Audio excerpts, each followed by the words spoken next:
Nabi sampaikan dalam hadisnya, kata Nabi, kelak di akhir zaman orang akan menjauh dari sunnahku shibran bi shibrin, sedikit demi sedikit. Nanti di akhir zaman orang aneh dengan sunnah Nabi. Anehnya bagaimana? Tidak mau mengikuti sunnah Nabi.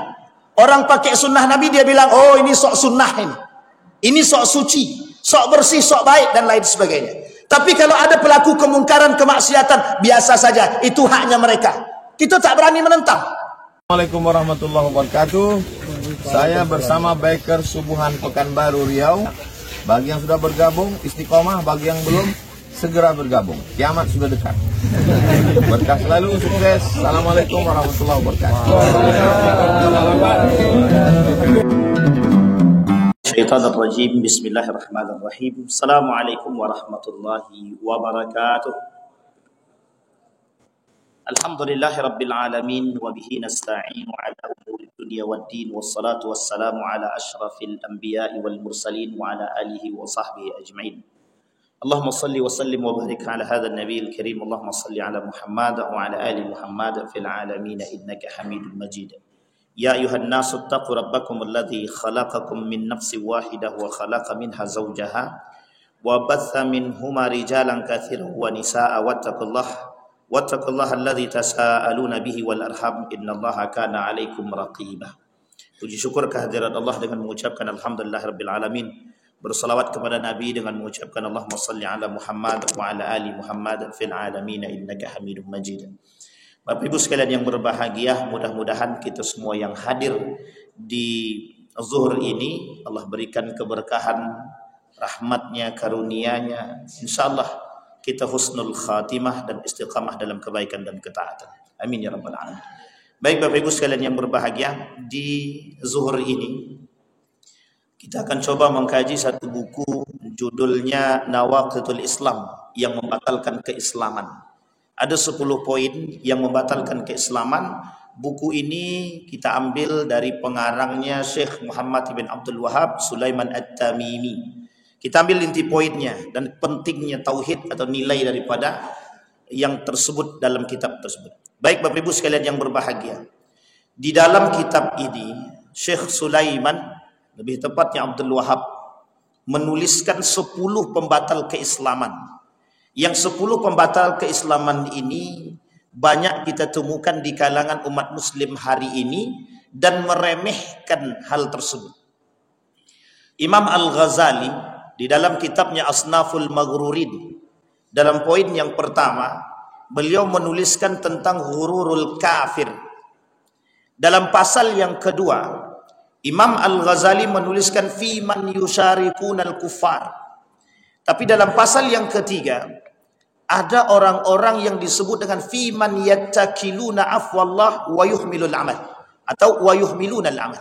Kata Imam Al-Ghazali dalam pasal yang kedua dalam kitab Asnaful Maghrurin itu, ada orang-orang yang meremehkan ibadah.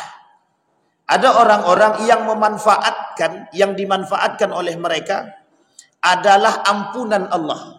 Mereka kata begini, Allah itu maha pengampun dan pengasih, Ghafurur Rahim. Sehingga kata mereka, tidak masalah kalau hari ini kami buat dosa, yang penting kan tobatnya.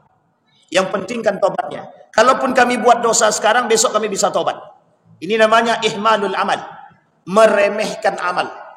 Sehingga bagi mereka, ketika meninggalkan perbuatan-perbuatan tersebut, mereka anggap hal biasa. Ketika melakukan maksiat, mereka anggap biasa. Seolah-olah mereka masih punya hidup yang akan datang. Kata Syekh Sulaiman atau Syekh Abdul Wahab dalam kitab ini, ada 10 golongan atau 10 kriteria pembatal-pembatal keislaman itu, termasuk salah satunya adalah al-i'radu an dinillah.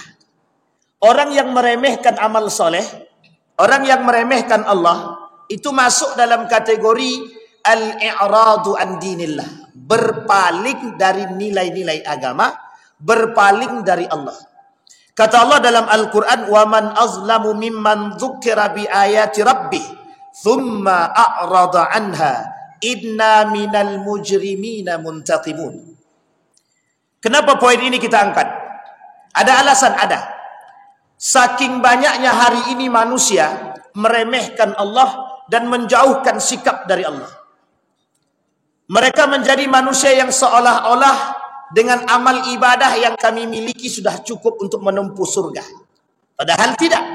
Atau justru sebaliknya, mereka justru menentang Allah terang-terangan. Baru-baru ini ada video singkat. Mana Tuhan? Kalau betul Tuhan itu ada, lihat, saksikanlah Tuhan, aku sedang berzinah. Ini sedang menentang Allah. Kelompok seperti ini bukan lagi menentang, tapi mengancam. Ingin mengajak Allah berperang seolah-olah Allah tak mampu memberikan sesuatu kepada dia. Baik sifatnya azab ataupun cobaan. Hari ini Bapak Ibu sekalian yang berbahagia, kelompok yang menentang Tuhan itu banyak. Indonesia hari ini darurat 3 hal. 1, darurat narkoba. Yang kedua, darurat yang ketiga, darurat perzinahan. Coba lihat hari ini. Persoalan itu bukan persoalan biasa. Persoalan yang sangat serius. Mereka semua menentang Tuhan. Uniknya, para pelaku ada pendukungnya. Siapa para pendukungnya? Pendukungnya yang tidak suka dengan orang-orang yang mengancam. Alasannya apa? Diskriminasi. Alasannya apa? Hak asasi manusia. Alasannya apa? Toleransi. Orang yang tidak suka dengan orang yang mendukung telah mendukung toleransi. Maka mereka pada hakikatnya sedang menentang Tuhan. Ada konsep fitrah yang mereka larang. Ada konsep fitrah yang mereka lawan. Dan ini bagian daripada menentang Tuhan. Di dalam kitab Asnaful Maghrurin dalam poin yang kedua, kata Imam Al-Ghazali, ada model orang beriman menentang Tuhan. Meremehkan ibadah tadi. Orang-orang yang beribadah tapi kemudian ibadah dia bukan untuk Allah. Ibadah dia untuk manusia. Ibadah dia bukan untuk meneguhkan hatinya kepada Allah, tapi ibadah yang dia buat untuk mendapatkan pujian daripada manusia. Dan ini adalah ujian bagi mereka yang abidin, para ahli ibadah, orang-orang yang datang ke masjid. Nabi bilang dalam hadisnya, kata Nabi, tidak akan terjadi hari kiamat sampai orang-orang yadkhulunal masajid wala yusalli fi bal yatabaha, kata Nabi. Masuk dalam masjid bukan solat, bukan untuk ibadah, tapi untuk mendapatkan pujian, bermegah-megahan, bersombong-sombongan. Dan itu terjadi. Apa yang disampaikan oleh Nabi dalam hadisnya terbukti. Ada darurat yang kedua, darurat narkoba. Kenapa narkoba sulit untuk diberantas? Ini menjadi poin bagi kita. Artinya menentang Tuhan. Meskipun khamar itu, minuman keras itu, sedikit agak sulit untuk diberantas. Tapi ada bagian cabang-cabang yang lain daripada miras itu. Salah satunya narkoba. Kenapa narkoba merajalela? Kenapa anak muda hari ini mudah terjerumus dalam narkoba? Itu poin penting bagi kita. Artinya apa? Kemungkaran di akhir zaman semakin merajalela. Yang selamat siapa? Tubalil ghuraba. Bersyukurlah mereka yang aneh yang berpegang teguh dengan hal demikian. Tapi tak cukup sampai demikian. Sudah mau habis waktunya. Sedikit lagi. Tapi tak cukup demikian Bapak Ibu sekalian yang berbahagia. Jangan dibiarkan kemungkaran itu. LGBT di depan mata jangan dibiarkan. Narkoba di depan mata jangan dibiarkan. Minuman khamar jualan terbuka jangan dibiarkan. Harus kita lawan. Karena itu kemungkaran. Mereka menentang Tuhan. Mereka yang menentang Tuhan, kita yang ikut dapat azabnya. Kita ambil contoh. Persoalan perzinahan. Itu disampaikan Nabi dalam hadisnya. Kelak di akhir zaman, kata Nabi, perzinahan itu biasa. Orang pegangan tangan, ciuman, pelukan dan lain sebagainya, itu berzinah dari satu rumah ke rumah yang lain, itu biasa, kata Nabi. Karena kelak di akhir zaman begitu keadaannya. Tapi ingat, orang yang berzinah, kalau kita tidak mengambil tindakan kepada pelaku zina, orang yang di kampung itu bisa dapat azab satu kampung. Coba bayangkan. Artinya apa? Itu keterkaitan pada kita. Keterkaitan kepada kita semua. Kalau kita tidak mau berproses atau melawan daripada kemungkaran tersebut, maka kita bagian daripada orang yang mengaminkan perbuatan kemungkaran. Maka kata Syekh Sulaiman, Syekh Abdul Wahab, satu yang bisa membatalkan, salah satu di antara 10 yang bisa membatalkan keislaman seseorang, berpaling dari agama Allah. Mereka tidak murtad, tapi kufur. Habitat a'maluhum, habis. Ibadah mereka tidak ada guna. Kita ambil contoh. Bapak Ibu semua puasa. Ketika berpuasa tidak sholat. Perbedaan kita dengan orang kafir cuma satu, sholat. Jadi tidak ada gunanya kita puasa, tidak ada gunanya kita zakat, tidak ada gunanya kita melakukan sedekah kalau kita tidak sholat. Karena sholat itu satu-satunya, Pak. Ibadah puasa, zakat, sedekah itu ibadah yang berbeda. Tapi solat terikat dengan semua ibadah. Apapun ibadah yang kita lakukan, kalau tak solat tidak ada gunanya. Nah, solat salah satu bentuk daripada berpaling daripada nilai agama atau berpaling daripada Allah Subhanahu wa taala. Yang kedua, orang yang tidak mau mengikuti sunnah Nabi. Nabi sampaikan dalam hadisnya, kata Nabi, kelak di akhir zaman orang akan menjauh dari sunnahku shibran bi shibrin, sedikit demi sedikit. Nanti di akhir zaman orang aneh dengan sunnah Nabi. Anehnya bagaimana? Tidak mau mengikuti sunnah Nabi. Orang pakai sunnah Nabi, dia bilang, oh ini sok sunnah ini. Ini sok suci, sok bersih, sok baik, dan lain sebagainya. Tapi kalau ada pelaku kemungkaran, kemaksiatan, biasa saja. Itu haknya mereka. Kita tak berani menentang. Tapi kalau ada orang yang mohon maaf bercadar dia, kemudian kita katakan, oh ini teroris. Oh ini pelaku celana cingkrang, sok sunnah. Oh ini masuk dalam masjid, sok sunnah, dan lain sebagainya. Kita mengingkari sunnah. Ada orang-orang seperti ini banyak. Kelak di akhir zaman kita dipenuhi dengan begitu. Isi daripada dunia ini cuma satu. Di akhir zaman, munafik dari golongan Islam. Yang dari bukan orang Islam, namanya kafir. Maka kata Nabi cuma dua yang mengisi bumi. Kelak di akhir zaman, satu orang kafir, yang kedua orang munafik. Siapa dari orang munafik tersebut? Salah satunya ingkarus sunnah. Apa kata mereka? Kami tak beriman kepada Muhammad, kami beriman kepada Allah. Kami tak beriman kepada Muhammad. Sehingga perkataan Muhammad itu bisa saja bohong, bisa saja dusta.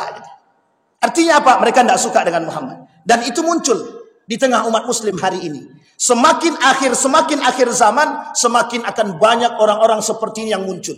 Mereka yang menolak fitrah, mereka yang menolak syariat. Apa kata Nabi dalam riwayat yang lain? Kata Nabi, kelak syariatnya Allah itu akan Allah cabut dari mereka. Yang tersisa kebingungan dan kebodohan di antara umat muslim hari ini. Bapak Ibu sekalian yang berbahagia, apa yang harus kita lakukan? Yang harus kita lakukan teguh pendirian. Yang harus kita lakukan, kata Nabi, menjadi manusia yang ketika itu berpegang pada tali agama. Nabi dah sampaikan kepada Ibnu Abbas, ya ghulam, ihfazillah yahfazka. Anak muda, jaga olehmu nilai agama, niscaya Allah akan jagamu. Pertanyaannya adalah, seberapa kuat kita berpegang teguh dengan agama, seberapa kuat mereka yang akan merusak kita daripada pegangan agama. Maka hanya orang yang beriman. Kata Imam Al-Ghazali, orang yang selamat di akhir zaman itu hanyalah orang yang berpegang teguh dengan tauhidnya. Kalau dia tak berpegang teguh dengan tauhid dia bergeser nilai semuanya. Dia bergeser, dia ikut. Hari ini boleh lihat berapa banyak para pelaku kemungkaran, kita bergeser kepada mereka. Kita mengikuti mereka. Ketika kita mengikuti mereka, kita berkata kami ingin merubah dia. Cuman ada dua kemungkinan. Kalau dia tidak berubah, kita yang akan berubah. Kalau kita tidak berubah, maka dia yang akan berubah. Itu kuat-kuatan. Modalnya apa? Satu saja, iman dan tauhid. Bapak Ibu sekalian yang berbahagia, dua poin yang kita sampaikan di zuhur hari ini. Yang pertama, al-i'radu an dinillah. Orang yang berpaling dari agama Allah, mereka semua kufur. Yang kedua, orang yang tidak mau mengikuti sunnah Nabi, yang kelak kata Nabi akan hilang sedikit demi sedikit dari umat muslim itu sendiri. Kenapa? Bagi mereka itu hal yang aneh. Kenapa kok aneh? Karena tidak banyak yang melakukan perbuatan demikian. Kenapa? Karena kebencian. Kenapa? Karena banyak kaum sekuler dan liberal yang merusak kita, ingin menjauhkan daripada nilai-nilai agama. Mudah-mudahan bermanfaat bagi kita semua. Mudah-mudahan ada bisa menjadi penentu kehidupan kita. InsyaAllah kita semua husnul khatimah dan istiqamah dalam kebaikan dan ketaatan. Fa'tabiru ya ulil absar la'allakum tuflihun. Assalamualaikum warahmatullahi wabarakatuh.